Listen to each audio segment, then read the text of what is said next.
Good evening, ladies and gentlemen. Welcome to this meeting of Braintree District Cabinet. A special welcome to those who are watching on the live webcast. We have quite a packed agenda this evening. We do have two items that do have private appendices, private reports. Now these are items number 7 and 9 on the agenda. Now it's our overwhelming preference to actually have the full debate in the public session, but both papers do contain a small amount of confidential information. If colleagues wish to discuss the precise parts of that confidential information, we will have to move items and go into a private session. And if that's the case, I'd obviously prefer to do that at the end of the meeting and reorder. But just to get a steer at this stage, can I ask, do any colleagues wish to speak to those private paper items in the meeting? If not, if things change, obviously we can make that change later, but therefore we'll proceed with the normal agenda in the current agenda order and discuss everything in public, which is great. Thank you very much indeed. So, next item, number 1, is apologies for absence, apologies from the leader. Therefore, as Deputy Leader, I will chair the meeting. Apologies from Councillor Mary Cunningham, who is representing the authority at a community safety event hosted by the Deputy Police, Fire and Crime Commissioner at Halstead this evening, and Councillor Ritchie. That is the Cabinet members who have sent apologies. I also have received apologies from the Leader of the Opposition, Councillor Beavis. And looking at the table, we're all here, apart from that. Item number 2, the declarations of interest, to declare the existence and nature of any disclosable pecuniary interest, other pecuniary interest or non-pecuniary interest. May I begin by declaring a non-pecuniary interest as a member of Essex County Council, who are mentioned in various reports and I'm sure will feature in our debates this evening. Can I ask for any other declarations? I'll take a long list. I'll start with Councillor Taylor. Thank you. Non-pecuniary interest in item number 9. Related to Whittam Community Centre? Yeah, when the item comes up, I'll remove myself from the meeting. Right, thank you very much indeed. Councillor Schweer. Thank you, Chair. Just an MPI similar to yourself with regards to the mention of Essex County Council, especially with regards to the waste strategy and climate, as I'm a portfolio holder of those at the county. Thank you. Excellent. Thank you, Councillor Schweer. Looking down this line, Councillor Bowers-Flint. Same, Chairman. Lovely, as member of Essex County Council, under it. Non-pecuniary interest. Thank you. Chairman, just yes. Can I clarify in relation to Councillor Taylor that the interest that he has will mean that he will leave the item during number 9? Right, okay, yes, if that's indeed. Okay, thank you, Chairman. And we'll look forward to welcoming him back once that's finished. Thank you. Right, okay, on to minutes of the previous meeting, and that's to approve as a correct record the minutes of the meeting of the Cabinet held on the 1st of July, held over at the Plaza at Horizon 120. Can I ask full Cabinet members, moved by Councillor Mrs Bowers-Flint, seconder for those minutes, Councillor Spray, and agreed that they are a true record. Councillor Bowers, yep, thank you very much indeed. So that's agreed. We'll just sign those. Thank you very much indeed. Which then takes us to public question time. There are no members of the public in attendance or registered to speak. And therefore the first substantive item on the Cabinet agenda is the framework agreement for playground, gym and urban play. And we'll say good evening for the first and certainly not the last time this evening to Councillor Bowers. Over to you. Thank you, Chairman. The Essex Procurement Partnership, which includes BDC, procures framework agreements for a range of goods and services. This meets the Council's own supply needs and generates income for the partners to offset the cost of the procurement function. The purpose of this report is to obtain delegated authority from Cabinet to enable the Corporate Director for Corporate Management to award the Playground, Gym and Urban Play Equipment National Framework Agreement for a period of 4 years from the 5th of January 25 until the 4th of January 29. The framework agreement will consist of 4 lots and sub-lots as follows. Lot 1 is playground and gym equipment, including water, electronical, structural play, safety surfacing, etc., also including parts of maintenance. Lot 2 is outdoor leisure play equipment, including mugger, also including parts of maintenance. Lot 3 is splash parks, including design, equipment, flooring, parts, maintenance, etc. and Lot 4 is urban play equipment, including skate, BMX, scooter, park tour, etc., also including parts of maintenance. Once let, this framework can be used by public sector bodies across the UK to call off for the above services. The Council are anticipating that the value through the framework would be in the region of £2 million based on an approximate growth of 10% on the current throughput. This would be achieved through further promotion of the framework and the fact that it has been scoped more inclusively. However, the Council proposed to advertise the framework at a value of up to £3 million. This will prevent the Council from having to procure the framework within its duration if the throughput goes beyond the estimated £2 million. Based on this value, BDC would therefore receive rebates from suppliers of approximately £30,000 over the lifetime of the framework, of which Braintree District Council would receive 50%. This rebate will offset the cost of the procurement service to the Council, so supporting the Council to be more efficient in managing Council funds as set out in the corporate strategy. Use of the framework would help BDC deliver against the aim to be fit for the future, in particular delivering against the need to work in partnership and share services to add resilience and reduce cost, as well as the importance of being more efficient in help managing council funds. Future call-off under the framework would help Braintree District Council deliver against its priority to improve the health and well-being and quality of life for individuals and families. And on that note, Chairman, I would like to move the recommendation as set out in section 2 of tonight's report on page 6 of tonight's agenda. Thank you. Councillor Bowers, thank you very much for that. Do those recommendations find a seconder at this stage? Yeah, I'm happy to second those. Thank you. Any comments or questions on this item? I'm not seeing any. Therefore, can I ask Cabinet colleagues, it's been moved and seconded, are we happy to agree those recommendations? Agreed. Thank you very much indeed. Let's move on then to the Garden Waste Collection Service, and I'll take this item. We said we would bring an update to Cabinet following the first months of implementation of the Garden Waste Subscription Service. Once again, we're delighted and grateful, first of all, to the district's residents for their patience and their positive response to this implementation of this new service charge, and to the team here at BDC who have made this new all year round service possible, previously under the operational management of Paul Partridge and recently under our new head of operations, Charlotte Payne, as well as all departments including legal and communications. Last year, an early bird discount of 50% on the standard subscription fee for the first bin was offered to those who subscribed to the new service by the 30th of November 2023. Thereafter, the full annual fee of £55 applied. At the end of July, 37,095 households had signed up for the new service, and 38,767 individual subscriptions had been sold. The difference in numbers in where households have opted for multiple bins, as each bin requires a separate subscription. There is also a separate charge for each additional new bin required. The Council estimated that around 64% of residents with gardens have opted into the Garden Waste Collection Service. Prior to March 2024, the Council did not know how many residents were utilising the service, and so it's not possible to establish the difference in usage as a result of these changes. Much consideration has been given to setting the charge, and bearing in mind the success, we have decided to keep the existing charge for the first bin at £55 this year. Previous modelling had been predicated on an increase in the next year. And this remains one of the more favourable rates for this service in the county, and we're pleased about that.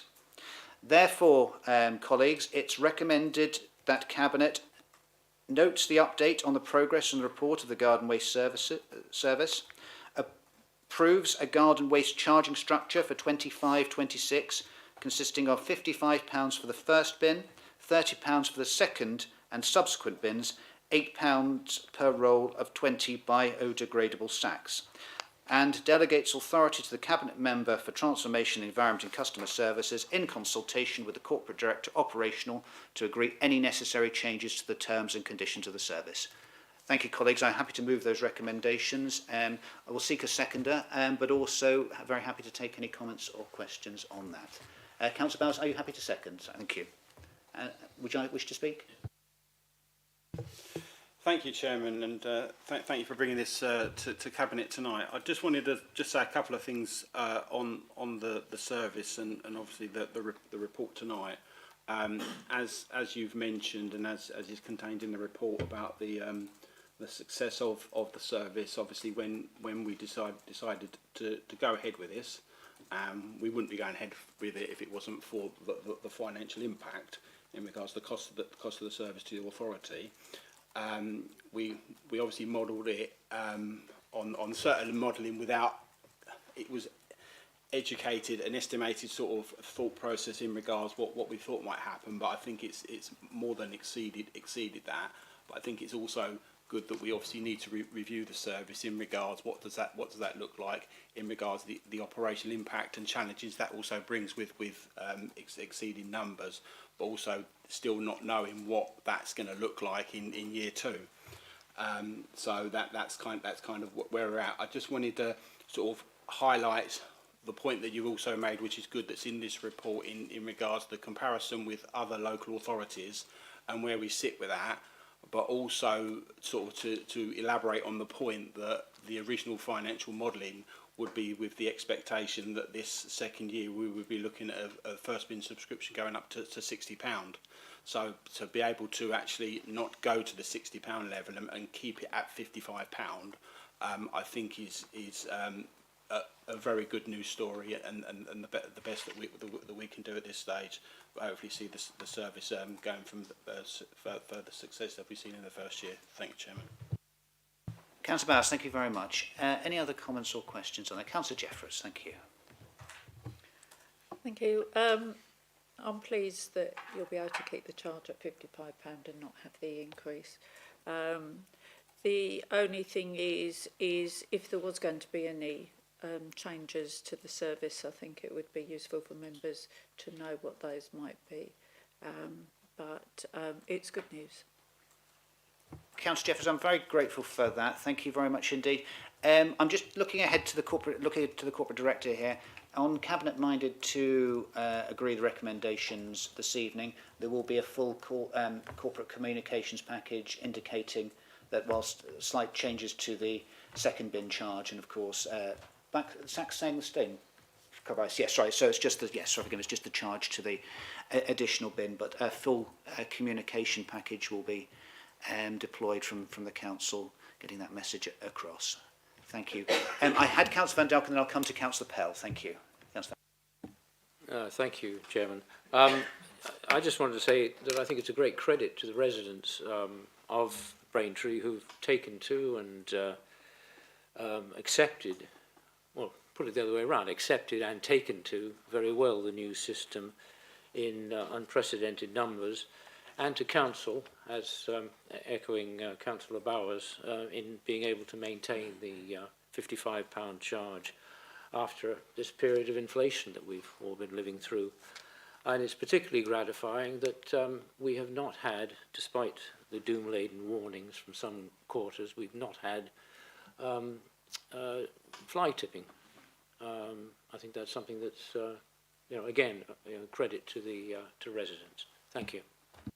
No, thank you very much for that, Councillor Van Dalken, and some of the other concerns that were raised last summer regarding, well, actually, there's going to be queues to the ECC tips to deal with this, and they won't be able to cope. I think all those fears have actually proven to be quite unfounded, and actually the booking system at particularly the Braintree District tips, I think, has worked extremely well. The Essex County Council tips, and that's acknowledged because I know colleagues come from other parts of the county down the A12 to use the Whittam tip in particular. That's been a lot of praise of the Whittam tip, the way they're managing the process recently. So all in all, very pleased that some concerns that were genuine, perhaps maybe some that were maybe slightly exaggerated, have proven to be managed and largely unfounded. So that's, as Councillor Van Dalken said, a positive reflection on the council and the district.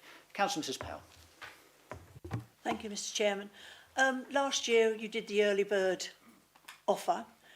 Is there no chance whatsoever that we could have an early bird again this year?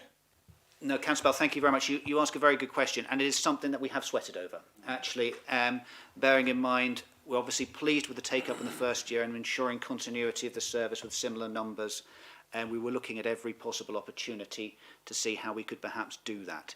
The problem is, in terms of having gone through that great operational shift of being a compulsory service to a subscription-led service, where only going to certain doors at certain times, we thought that whilst actually maybe the financial mechanism of processing that may be not too complicated, the impact in predicting operational process would have been very restrictive and prohibitive. So it was purely on ensuring and guarantee we could remain the continuity of the service, which may have had a couple of teething troubles, but will work through very well.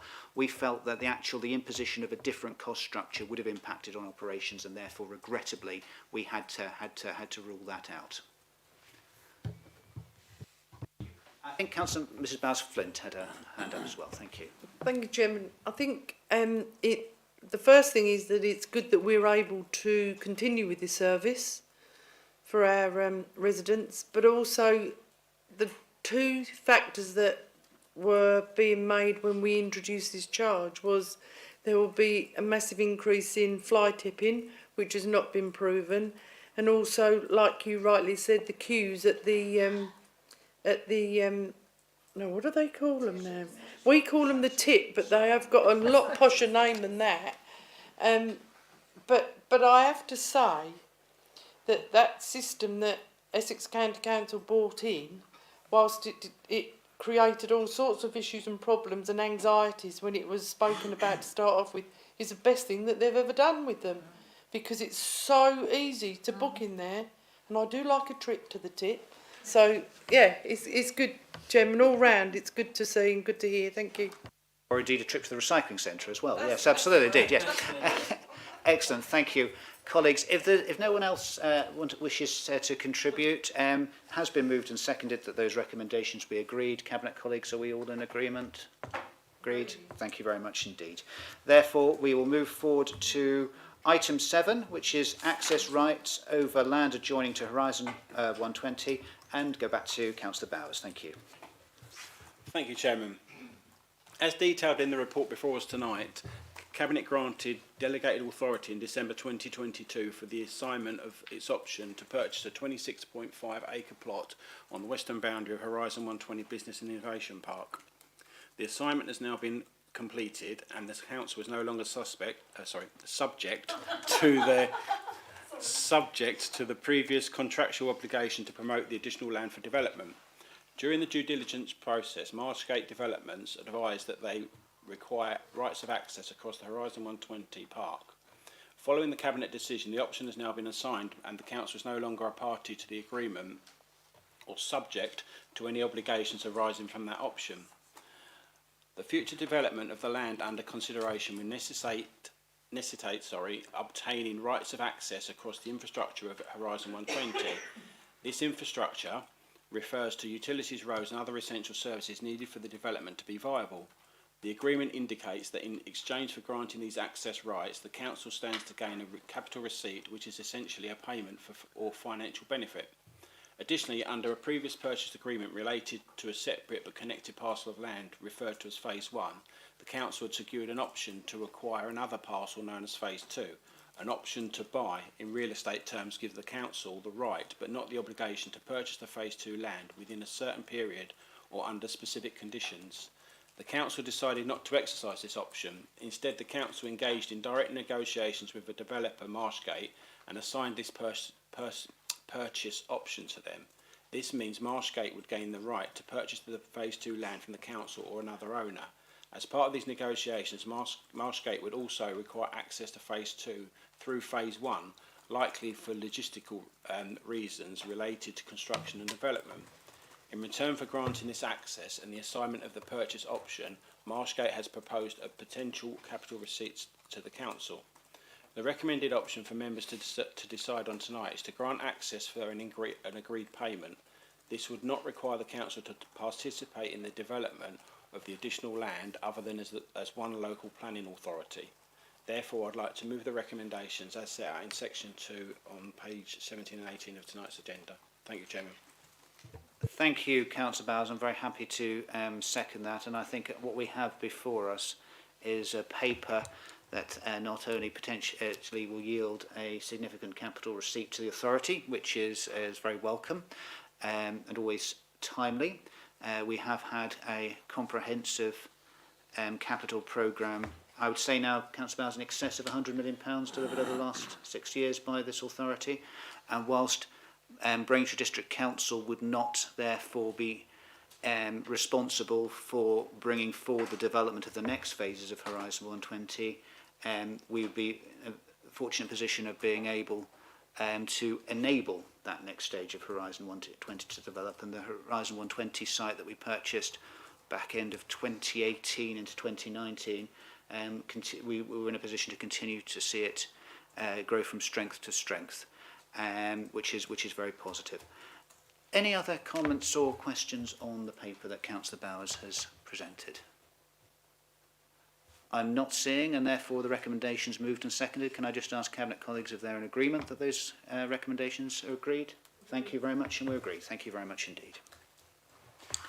Which therefore takes us to item 8, to award the contract for the 3G AGP at Whittam Sports Ground, and we'll ask Councillor Spray to introduce the report. Thank you, Councillor Spray. Thank you, Chairman. Thank you, members. I'm very pleased to be presenting this report this evening, which is to award a contract for the 3G training pitch at Whittam Sports Ground, and to seek approval for that. Cabinet may remember that last September we approved the allocation of over £1.2 million of Section 106 contributions towards a project to provide 4 of these artificial pitches within the district, 2 in Braintree and 2 in Whittam. 3 of these pitches will be located within the grounds of secondary schools, where either the schools or the academies will be responsible for the ongoing management of the pitches. The 4th, the one we're concerned with this evening, is on council-owned Whittam Sports Ground at Spinks Lane. The new pitches will provide valuable new facilities that will help meet the increased demand for sports pitches, which we know we have in this district, and that comes as a result of housing growth. We do know that there is more demand than there is capacity at the moment, which is why it's very good to see these coming forward. The funding for the Spinks Lane pitch is made up by £640,770 of Section 106 money, so that comes from developers, and £290,850 from the Football Foundation, who are delighted to be contributing to this sporting asset.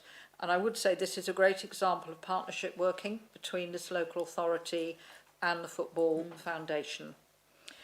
Just one further piece of information by way of an update for Cabinet. Planning permission has been granted for 3 of the pitches. The application for the one at Alec Hunter Academy has been a little delayed because the development management team needed some more information in respect of the lighting scheme design. It was important to get that in place. However, this revised scheme was received last week. Officers just need to review the new information and also take a look at the consultation responses that have been submitted during the publicity period, but it is anticipated that the application will be presented to the Planning Committee for determination as soon as possible, quite likely to be towards the end of October. So not too long, hopefully, to wait for that one to come forward. But the one we're concerned with this evening, as I say, is the funding for the Whittam Sports Ground at Spinks Lane. I'd be very pleased to put forward the recommendations on page 23 of the agenda, which is to approve the award of a contract to Support in Sport, sports pitches, the total value of £931,620 for the purpose of the installation of a 3G artificial pitch at Whittam Sports Ground, Spinks Lane, and to accept the Football Foundation grant offer of £290,580. And I so move, Chairman. Councillor Spray, thank you very much indeed. I'm seeing Councillor Bowers formally second, is that right at this stage? Yes, Chairman, I do formally second it. And can I introduce Councillor Dervish, who's Deputy Cabinet Member to Councillor Mary Cunningham, and in her absence she will be speaking on this item. Indeed, absolutely. No, very happy to hand over to Councillor Dervish. Over to you. Thank you. Thank you very much. Thank you.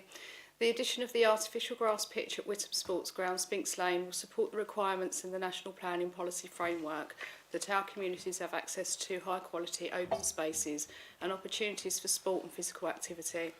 Through public consultation, our residents have raised concern about the quality of artificial grass pitches in the district, and there is an increase in popularity for football leagues and local football clubs.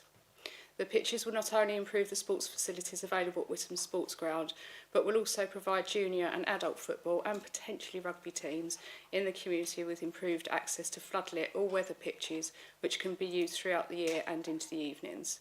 The artificial grass pitch will support our Live Well strategy's vision to have a district where people are living a more active and connected life with children, growing to meet their full potential, and that communities can expect to have good health, whatever their social and economic circumstances.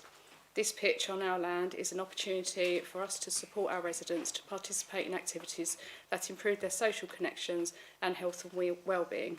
In addition, it supports our Live Well priority to increase participation in active and healthy lifestyle behaviours, and this also supports the motion that I put forward at full council a few weeks ago. Thank you very much. Councillor Dervish, thank you very much for that. I think this is a really good news story all round, and delighted to see the paper come before and some real movement on this, which is very, very positive. Any other comments or questions from colleagues around the table this evening? No, I think, well, thank you then. We'll just once again acknowledge the work that's gone on behind the scenes to bring this to fruition, and thank the respective teams. And then, having been moved and seconded, Cabinet colleagues, are you in agreement that the recommendations should be agreed? Thank you very much indeed. Which therefore takes us to item number 9, the Witham Community Centre. At this moment, we'll just, Councillor Taylor will just take his leave for this item. And as Councillor Taylor leaves the council chamber, I'll hand back to Councillor Bowers. Thank you. Thank you, Chairman. The report before members tonight, along with the confidential appendix, provides all the detail required to enable a decision to be made tonight. Therefore, I have nothing further to add other than to move the recommendations in section 2 of the report as set on page 29 of tonight's agenda, and happy to take any questions. Thank you, Chairman. Thank you very much for that, Councillor Bowers. Any comments or questions, bearing in mind the confidential element which you can't discuss at this point in time? I'm not seeing anything. I'm happy to second the recommendations moved by Councillor Bowers, and therefore I'll ask Cabinet colleagues, are they in agreement with those recommendations? Thank you very much indeed. And Councillor Taylor's barely had the opportunity to sit down, certainly not pour a cup of tea, but we will bring him back into the meeting for the proceedings, the rest of the proceedings. Thank you.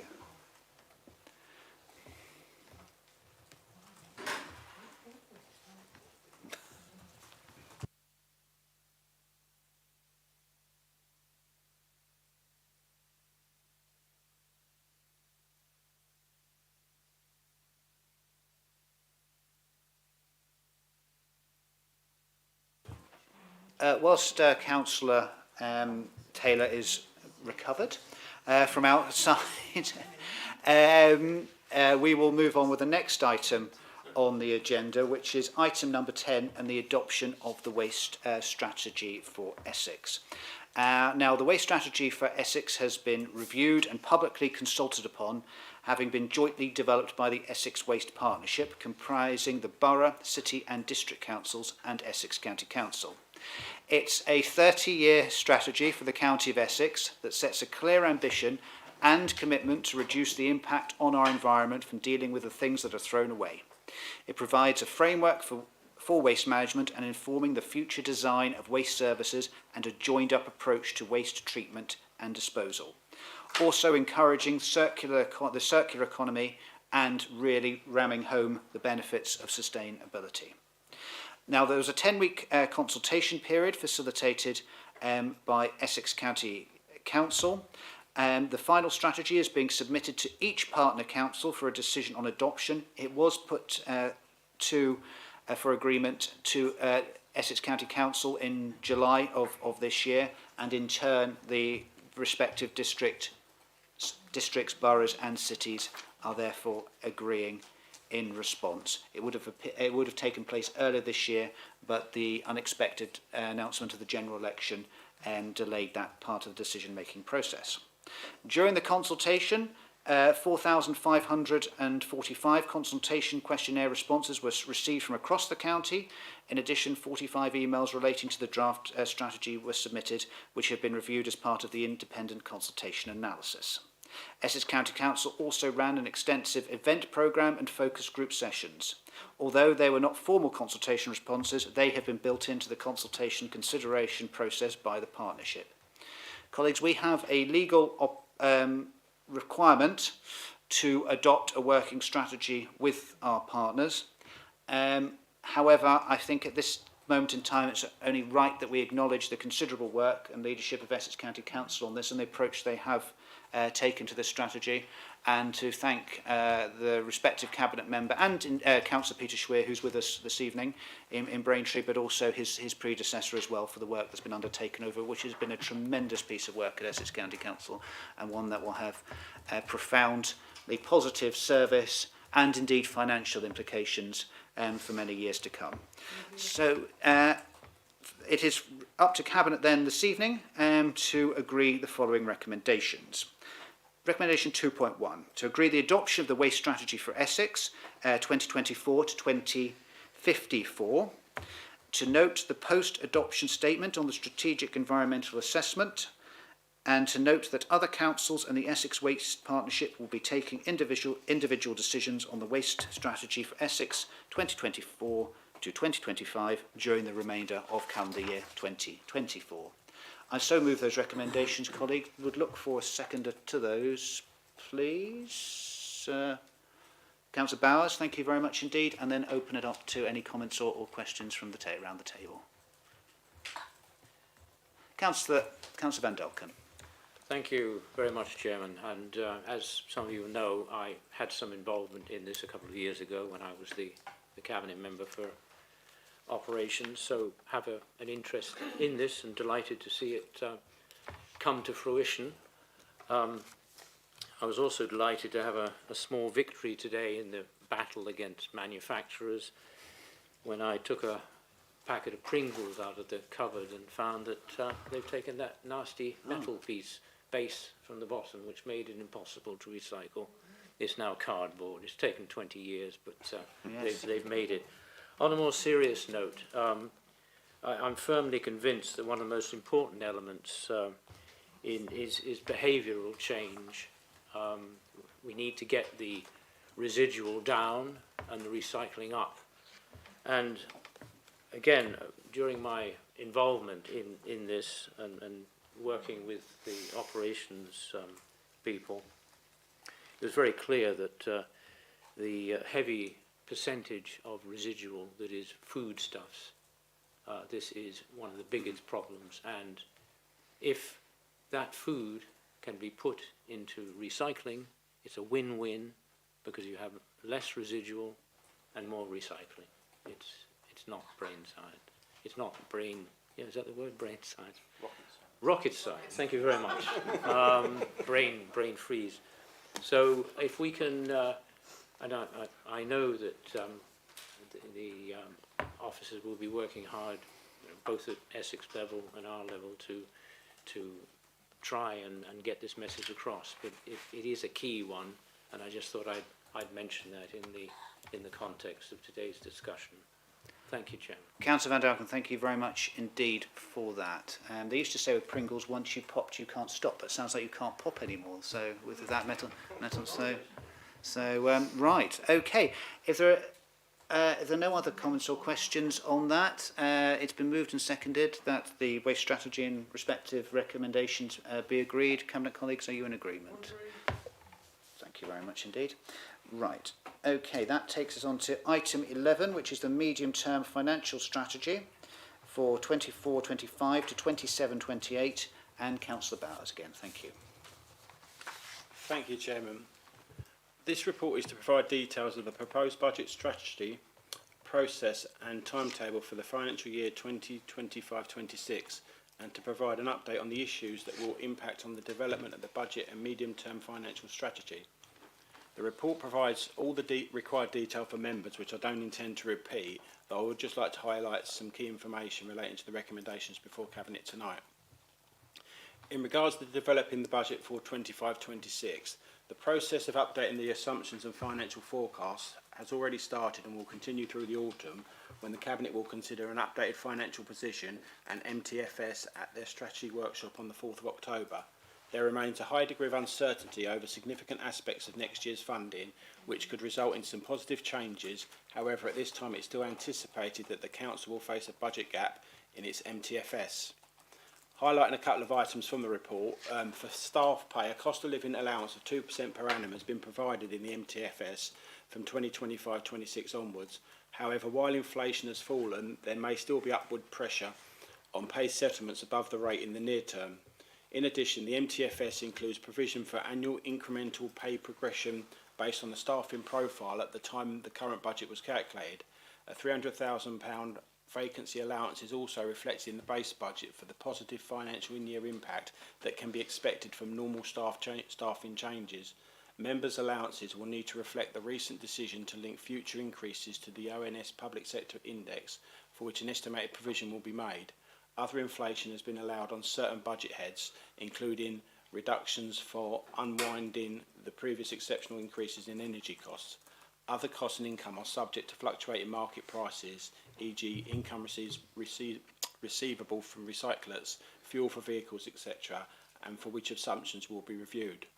The Council's pension fund obligations have been set out for the 3 years ending 31st of March 2026. In the current period of the MTFS, the rate of employer contributions will be reset from April 26 based on the triennial review of the fund to be conducted as at the 31st of March 25. The cost from the primary contribution rate has risen at each of the previous 3 reviews, with the last increase being 1.8 to 22.1%. A 1% change in the rate represents a plus or minus value of £150,000 impact to the budget. No secondary contributions are currently paid to the fund. Instead, a pension reserve is being maintained. The MTFS currently assumes that an increase in primary contributions will be in the first instance be offset by a change to the provision for the reserve, subject to there being no deficit on the Council's share of the fund.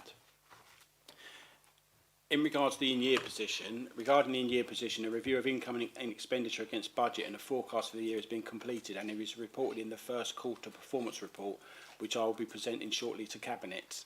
The projection for the year at the first quarter shows an overall positive variance of 1.4 million, with two main areas contributing to this position, which I will detail in the later item.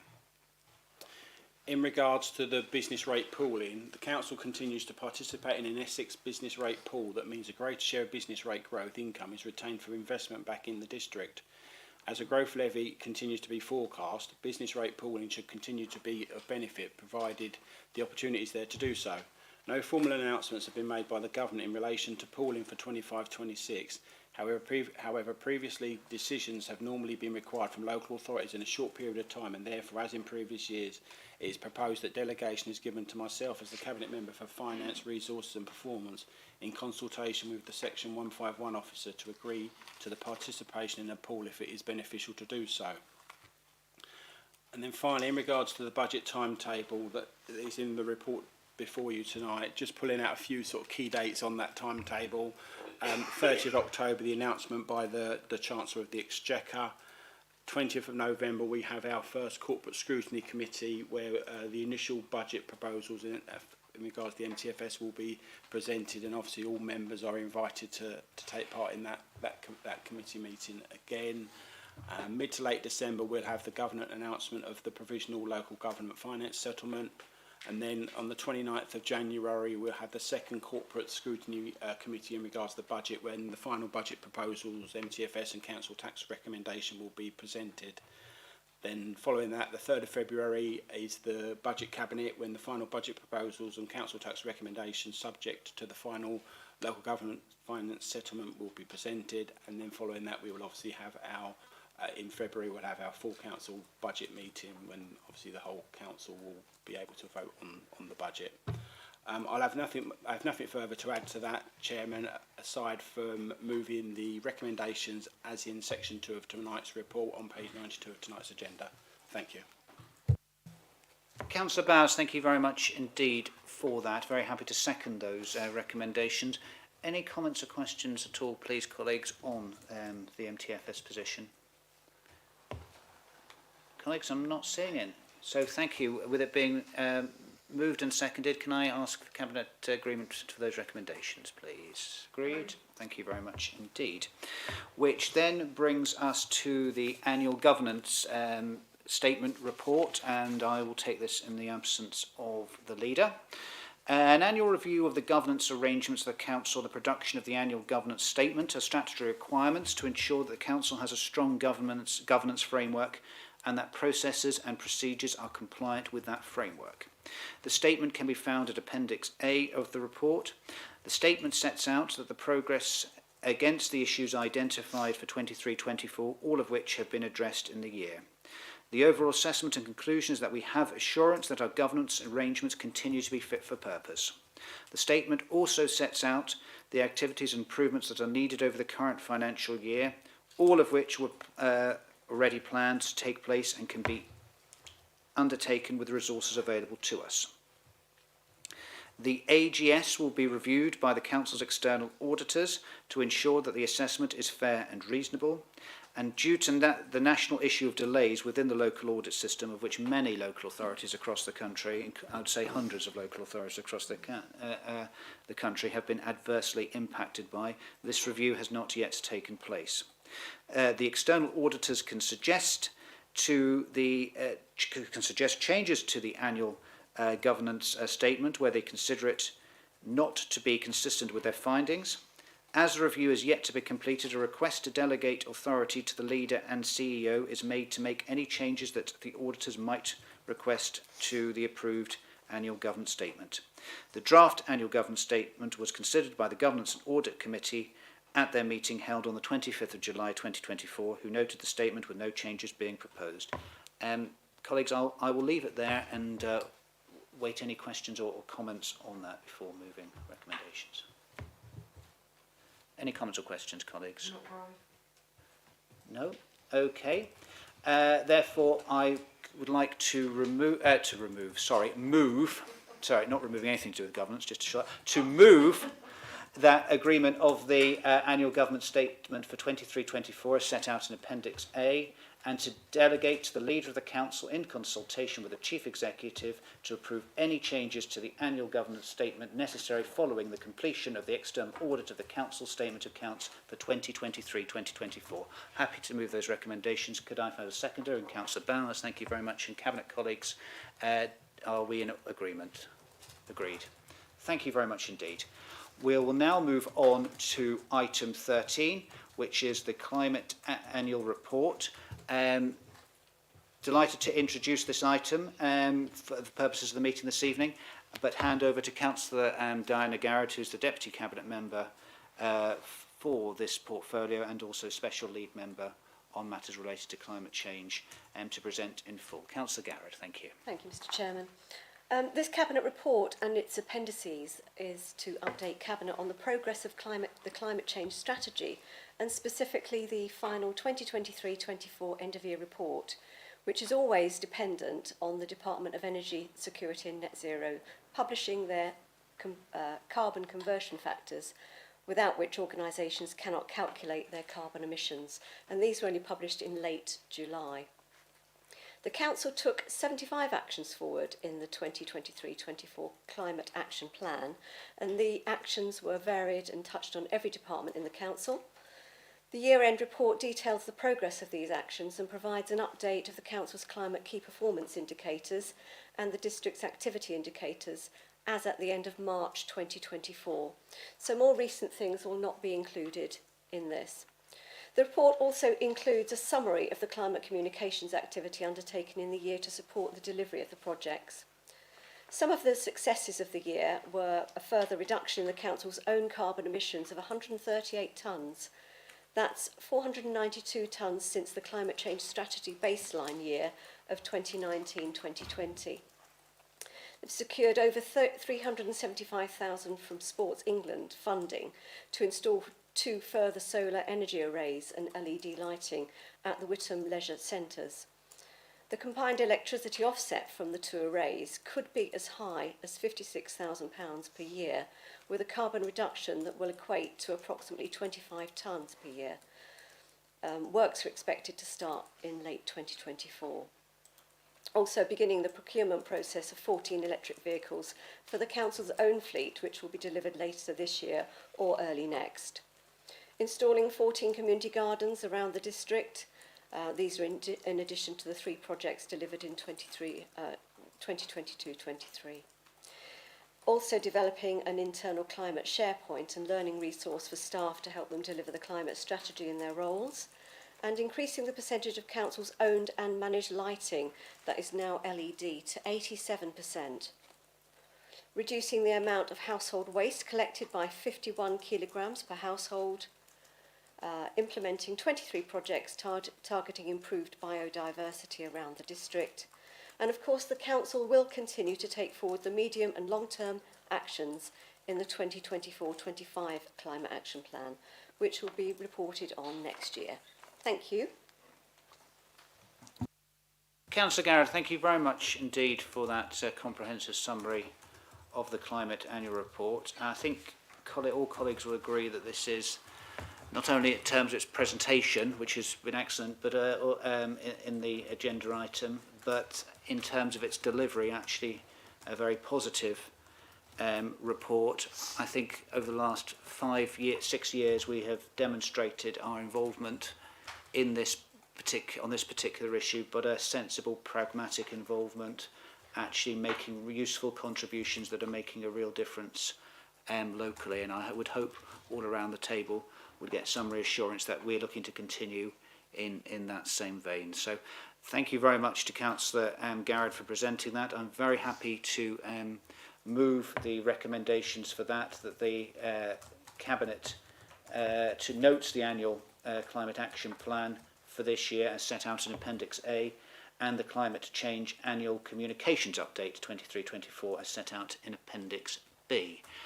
Any other comments or questions on the Climate Change Action Report? Yeah, if there's no one else, I'd formally ask for a seconder to that. Thank you, Councillor Bowers, and having moved and seconded that we note the update this evening. Are Cabinet colleagues in agreement? Agreed. Thank you very much indeed. Let us now move forward to item 14, which is the Corporate Peer Challenge Progress Report. And by means of background, I will take this item on behalf of the leader. The councils are expected to have a corporate peer challenge around every 5 years. Now, actually, in Braintree District Council, prior to this one, the last corporate peer challenge was undertaken in 2013, and the basis of the recommendations that came from that corporate peer challenge was the investment programme, which we referred to earlier.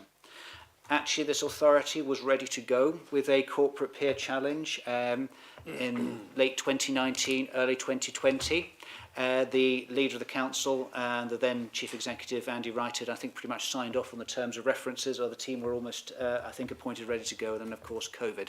And it was naturally felt that in that hugely uncertain period, which the full impact probably on the authority lasted for some in the region of 2 years, but particularly with the extra responsibilities on the authority during that period, supporting community resilience, supporting businesses, it was deemed would not be deemed appropriate to undertake a peer review.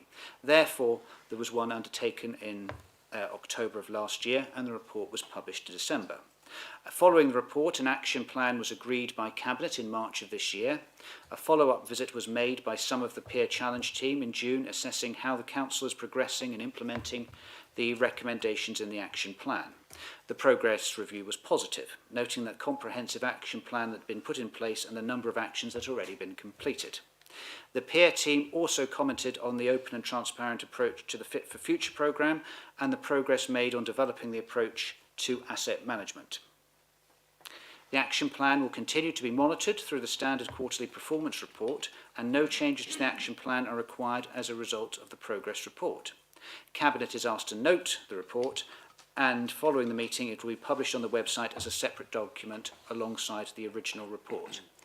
At this stage, colleagues, it would be only appropriate that I once again thank all those in the organisation who was involved in the peer review last October and the subsequent follow-up work on the back of that. It is a significant and I use this in the politest way, it is a significant encumbrance on the day-to-day operations to organise and have a peer review, but an incredibly useful exercise, and would particularly like to thank those who carried out the review and have been monitoring our progress. Laura Taylor, who was the Chief Executive Officer of Winchester City Council, Councillor Sam Chapman-Allen, the leader of Breckland Council, who was our member lead on this, and Amy Whittam-Smith from the Local Government Association. So the recommendations are that we note the report, and following the meeting, as I say, it will be published on the website. Therefore, happy to take any questions or comments on that, and also look for a Cabinet Seconder for that recommendation as well, please. Thank you. Councillor Bowes-Fint, happy to second. Thank you. Would you wish to speak? Councillor Spray? No, thanks, Chair. Councillor Jeffers, sorry. Please come on in. Thank you. I've got a couple of questions, but I might find it difficult to find the second one. But it's on page 199 of the agenda, page 8 of the report, last paragraph. Do you know what Microsoft Teams telephony is? Can anybody? I'm assuming it's some sort of telephone system, but I'm very happy to give way to anyone who'll be able to answer that, Councillor Jeffers, because I haven't got a clue. Councillor Bowers or Suzanne Bennett, please take your pick. You know, don't fight. Yeah. Oh, Sherry, come in. All right. So, councillors, it is a piece of technology that enables us to use Microsoft Teams to take telephone calls. So it's something that in a technology world is called unified communications, and it means that you can use your Teams, which is where we do a lot of our video conferencing now and a lot of our collaboration, to take telephone calls from both customers external to the organisation and partners, and also those internal to the organisation. So you've got one system that deals with all of the calls that come through. Councillor Root, I don't know if Councillor Bowers could have put that back to himself, but I don't know if there's anything else to add. Thank you for that. Thank you very much for that, Councillor Jeffers. Yes, shall I come back? Sorry. one of the problems that I have, and that might be the answer to it, is that if I phone up the council to speak to a member of staff, I have a great deal of difficulty actually getting through because I have to go through the whole system that usually tells me about waste recycling, green waste bins to solve with. Would that make it easier to actually contact a particular member of staff? Councillor Jeffers, thank you for your question. Sherry Root, would you be able to answer that for us? Thank you. So it depends. I'm happy to take this outside of the meeting if that's helpful, but it depends on how you contact them. So the reason that we have the triage system that we do for our customers that use 552525 is to make it as easy as possible for them to get to the right person first time. If you as a councillor know precisely which officer that you want to contact, you are able to do that directly, and you can either do that by using the 551414, which is the internal number, or there is a way that you can do it through Teams, which I'm happy to show members if they would like outside of the meeting. Thank you very much for that, Sherry. Any other comments or questions? Councillor Jeffers, come on. I haven't been able to find it. I'm sure it's on page 206, and I think it says somewhere in there about maybe having a scrutiny into assets. And I just wondered whether I might have missed it, but I don't know whether that has been flagged up as one of the things that could be discussed at scrutiny. Councillor Jeffers, thank you. Councillor Bowers, did you want to speak to that?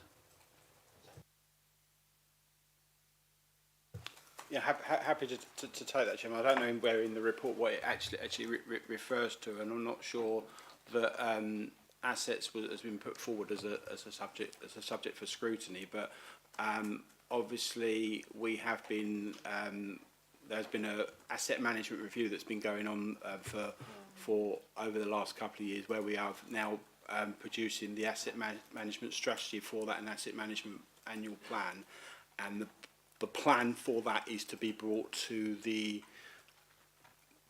corporate development policy development committee. One chaired by Councillor Courtauld. Yeah, one chaired by Councillor The one Courtauld. that I'm on. Yeah, so the plan is to bring it to that first before we bring it to cabinet. But my understanding is I don't think there's any plans for a specific as a specific scrutiny subject. Thank you, Chairman. Thank you for that. Councillor Bowes-Flynn, did you want to come in?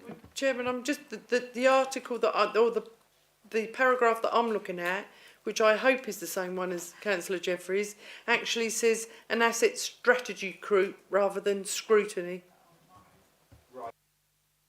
I think the general thrust of the recommendation was that we were undergoing a review of our assets across the organisation. The organisation does have quite a comprehensive and varied range of assets as an asset portfolio, and with that, some of that work was in progress. But I think there was a gentle encouragement to get on with that and continue to make sure that our assets are delivering what we want in terms of whether it's community, economic benefit, but also, most importantly, adequate proceeds, revenue streams to the authority. So I think they were pleased when they came back to review that we'd actually taken some meaningful steps to move that on, and we are moving that meaningfully on in the organisation. Anyway, Councillor Bowers, come on in. If I could just come back on that, because I've now seen the part of the report that it refers to about the property and asset strategy group, and about the group being responsible for coordinating asset and property intent and activities across the council.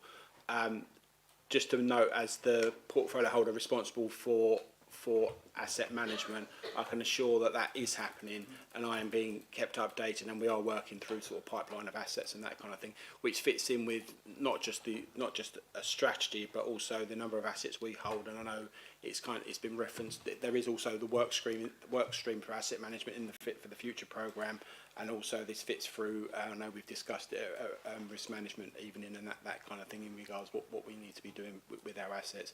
But that is since our new head of property and asset management, Edwina Crowley, come on board. I can tell you that's been gathering pace of a very quick time scale, and that is happening. So I just wanted to add that to you, Chairman. Thank you. Thank you very much, Councillor Bowers. If there's no further questions on that, we've moved on. I believe did we second the corporate? Sorry, yes, we did do that. Sorry, yes, thank you very much. So if Cabinet members are in agreement with that, agreed. Thank you very much. We will therefore move on to the next item, which is the North Essex Council Shared Services, which I'll take in the absence of the leader. Braintree District Council, Colchester City Council and Epping Forest District Council have been working together closely as part of the North Essex Council grouping over many years, and agreed to explore where this relationship could be furthered to the benefit of all parties. Part of this agreement was to explore the possibility of a shared back office across the three organisations. Back office functions in local authorities generally have been under pressure as council resources have been reduced, and a shared service gives opportunities that would be difficult to achieve within single organisations through economies of scale and a larger scale of operations. Building resilience in these services is important to ensure that organisations can deliver on their ambitions. The report provides an update on the progress to date and proposed approach on this project. The report is also being presented to the Cabinet of Colchester City Council and Epping Forest District Council.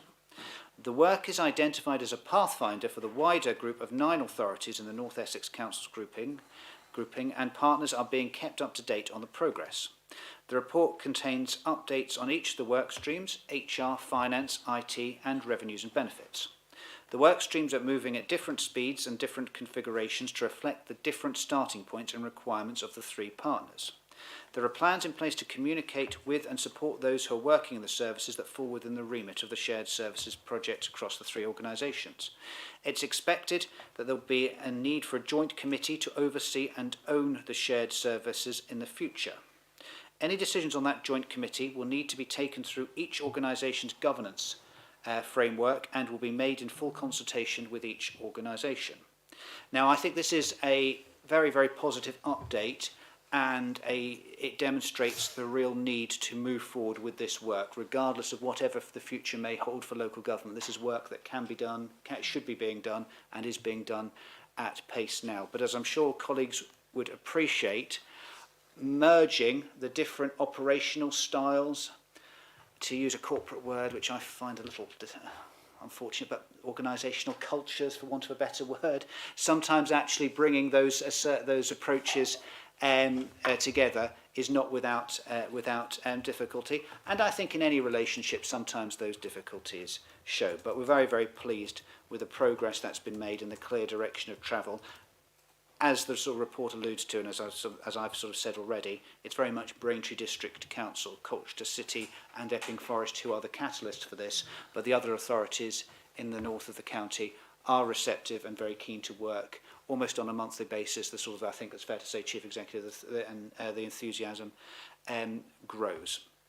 It was very remiss of me at the start of the meeting not to formally welcome Rob Grover, who joins us at Cabinet this evening. He has been appointed as our new Head of Transformation at Braintree District Council, working on this and other work streams, again with that positive focus of affecting considerable change in the way that we do things to meet the challenges of the future. Rob joins us from the NHS, and we're delighted to welcome Rob to the organisation. And obviously this is one element that will feature heavily in his thinking and his workload.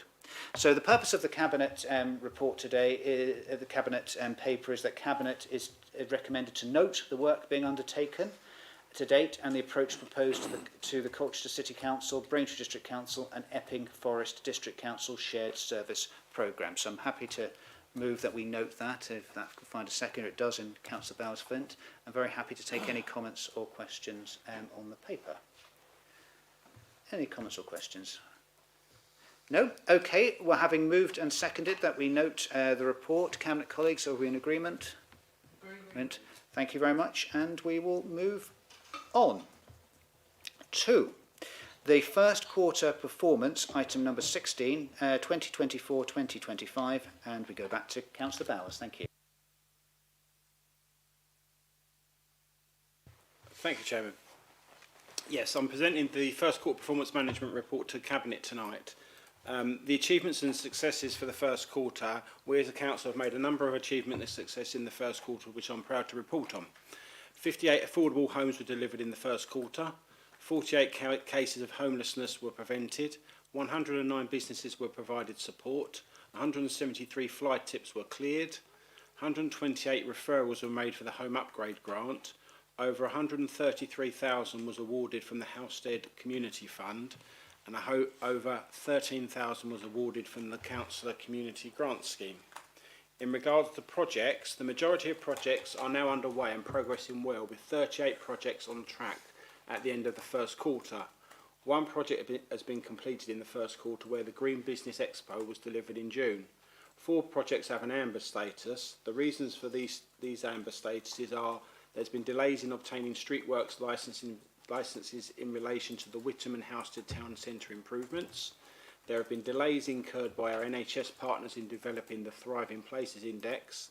There have been challenges identifying a delivery partner for community walking activities, and there has been a delay to the adoption of the Essex Waste Strategy due to the parliamentary election. Further information regarding the completed on-track and amber statuses can be seen within the detail for the respective projects in the first quarter report. Moving on to the performance indicators, I'm pleased to report that 9 performance indicators have been met or exceeded target, with 8 not having met their target. From those that have not met target, 2 have missed their target by less than 5%, with another 7 having missed by more than 5%. In regards to finance performance and summary, the review of the finance performance and projection for this year at this first quarter shows an overall positive variance of 1.4 million. The 2 main areas contribute to this position are, firstly, Treasury management income, which is projected to outperform budget due to a combination of higher interest rates and cash balances. Secondly, take-up on the new garden waste subscription services continued to increase, and the level of income achieved has now met the target assumed in the MTFS by 25-26. There are risks to this net income forecast, as collection route capacity remains under review and preparations are made for the next subscription year.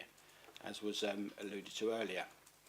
Asset management and sustainable development are projecting an adverse position. Vacant commercial units and letting space within Causeway House contribute to the variance for asset management, along with the extra net cost of temporary resourcing to support a period of transition for the service. The main reason for the budget variance for sustainable development is a projected underachievement of income from planning applications. Income from this source is volatile and subject to market conditions where the position can change significantly, particularly for major applications. A central provision has been made for the estimated additional cost of the current staff pay offer. Service budgets will be adjusted once a settlement is achieved with a budget transfer from overachieved income. Finance is working with services to review the forecast position to identify any ongoing risks and opportunities for budget planning for 25-26. And then in regards to the capital programme, capital expenditure to the end of the first quarter was 1.09 million against a profile programme of 8.7 million, with the main areas of spend being on community facilities, climate change projects and grants for residential disability adaptations. And that's all I've got to say on the report, Chairman, aside from moving the recommendations as set out in section 2 of tonight's report on, I think it's page 225 of tonight's agenda. Councillor Bowers, thank you very much indeed for that. I'm very happy to second that recommendation. Any comments or questions, please, for Councillor Bowers? Or any general thoughts on the report in general? Councillor Mrs Spray, thank you. Thank you, Chairman. Just a quick comment on the negative position for planning and sustainable development. I have sort of said this before, that the way that planning applications come in and are determined, that doesn't fall neatly in quarters, you know, to meet targets. Unfortunately, we have so far this year seen a reduction in the number of planning applications coming in. That's not just us, it's a national picture, and it's largely to do with economic conditions across the country, higher interest rates, inflation, developers sometimes being unwilling to bring forward applications when they said they would, because they're not sure that they're going to be able to build, and when they do build they're not sure they're going to be able to sell their homes. So it is a little uneven. However, there are several major, some of them are really big planning applications which we know will be coming forward. They are, some of them, at a very early stage of discussion with development management, and those will bring in a considerable amount of money in fees, and of course will also help with our housing situation. I can't say, because we don't know exactly when they're going to come forward. Some of them will possibly be before the end of this year, others in the first part of next year, but we expect the position to improve, but obviously it's somewhat out of our hands. Thank you, Chairman. Councillor Spray, thank you very much. Councillor Van Dalken, thank you. Thank you, Chairman.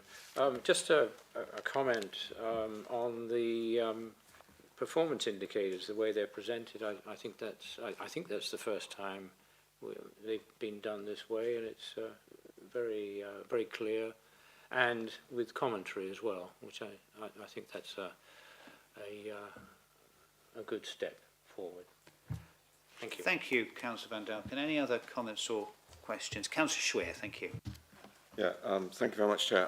I think I've said this before, but I think it's an excellent performance of Braintree District Council. The fact that all of our fly tipping is cleared 100% within the timeline, I think it's something that not only can we be proud of, but also our excellent service that we provide. I think it's superb. It's just a shame that we still have potentially residents, but those people who are wanting to fly tip when we have considerable resources and availability of places to add that to the circular economy. Thank you. Councillor Schweer, thank you very much indeed. Any other comments or questions on the performance report? Looking around the table, not seeing any. Councillor Bowers, anything to add in close? No? Thank you very much. Okay, it's been moved and seconded. Happy to second that we note the performance of the Council for the first quarter. Cabinet colleagues, are we in agreement? Thank you very much indeed. Excuse me.